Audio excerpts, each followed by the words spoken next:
Hi everyone, big news, because it looks like we're going to get a new Prime Minister in the United Kingdom within the next 6 weeks or so, because Theresa May has finally announced that she is going to announce the time frame of when she's going to go. I think I've got that correct. Go to the Telegraph. Tearful Theresa May forced to agree to stand down Prime Minister out by June the 30th at the latest, they say. I know Ian Duncan Smith is very worried about this because he seems to think that she's going to be able to hang on somehow, that she's left herself a little bit of a gap, some wiggle room to hang on. But I think, to be honest, I'm surprised she's lasted this long. She really has got alligator blood. She's impressed me with how much she's hung on. Theresa May's backbenchers, the article says, have called time on her premiership and paved the way for a new Prime Minister to be in place by the end of July.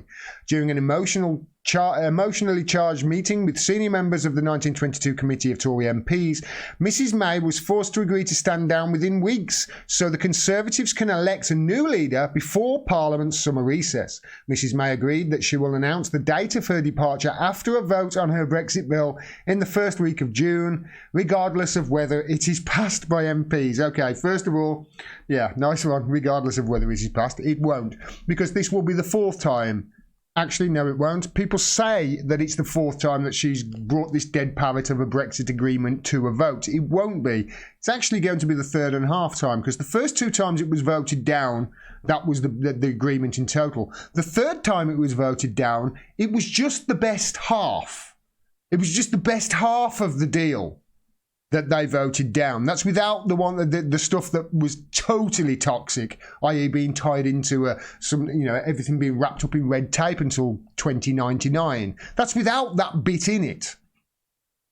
The good half, that was... So this hasn't got a chance. But it is interesting, isn't it? She's still managed to kick the can down the road with Brexit a little bit further, even in a final act. With the leadership election taking up a minimum of 3 weeks, it means Mrs May must resign by June the 30th at the latest. The race to succeed her is now effectively underway, with Boris Johnson confirming for the first time on Thursday that he will go for it. Heaven help us all. Trump in the White House and Boris Johnson at number 10. What could go wrong? Mrs May's future was decided during an hour-long meeting with the executive of the 1922 committee, whose chairman, Sir Graham Brady, described a very frank exchange between the two sides. Just go, woman, will you? Just go, for like crying out loud. I can imagine it was like that. Mrs May was said to have tears in her eyes. Good. As her request for more time was turned down by the MPs. If I can just get another few weeks, I can get my dead parrot of an agreement through, I promise you. Who told her party that had finally run out of patience with her. This is obviously after the disastrous local elections.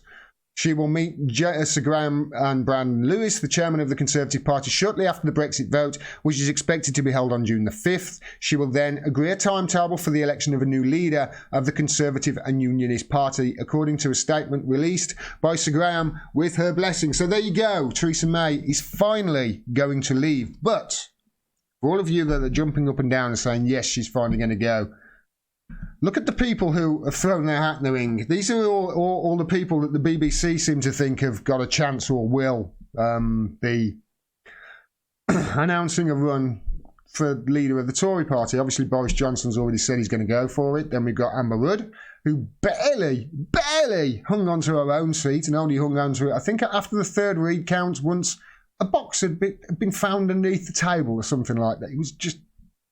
She barely hung on to her own seat, and now she's running for leadership of the country. Then we've got Esther McVey, who is just the most vile woman. Her short record on the DWP has been horrific. Then you got Jeremy. You got Jeremy. I can't say. You got that guy there. I think that's Penny Mordaunt. Sajid Javid, Michael Gove and Dominic Raab. They're the people who they're expecting to run or have run. But there is one more that has said that there are rumours that she's going to run and to be leader of the Conservative Unionist Party, and it's Liz Truss. And for those of you who don't know who Liz Truss is, enjoy. This is one of her most famous speeches, if not the one. But as well as exporting our fantastic food abroad, I want to see us eating more British food here in Britain. At the moment, we import 2/3 of all of our apples. We import 9/10 of all of our pears. We import 2/3 of our cheese. That is a disgrace.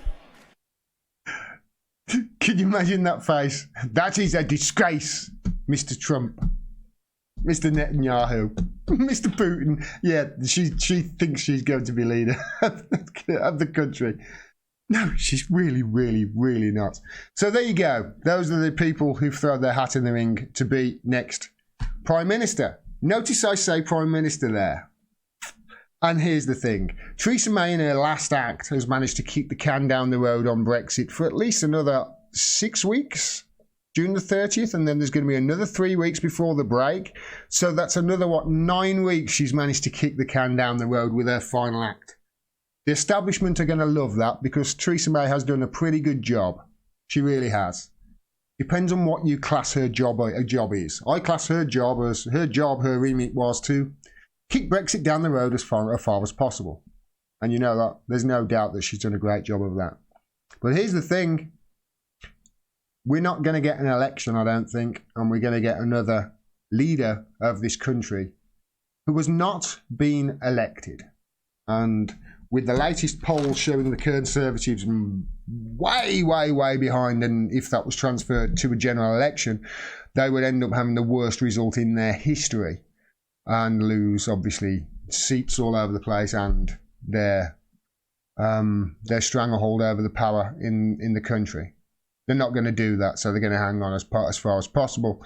I highly think that after all the dust has settled on this, they'll no doubt resurrect some anti-Semitic smears against Jeremy Corbyn.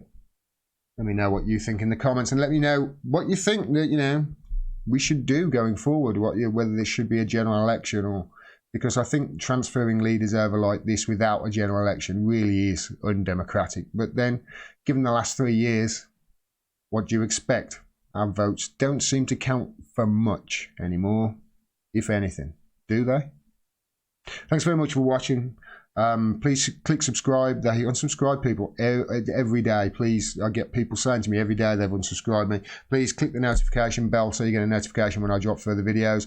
And click the links through to the screen as well, through to my website, links on the screen, to find out ways to support me. I can't do this without your support. Thanks very much for your support. Until next time. Peace and take care.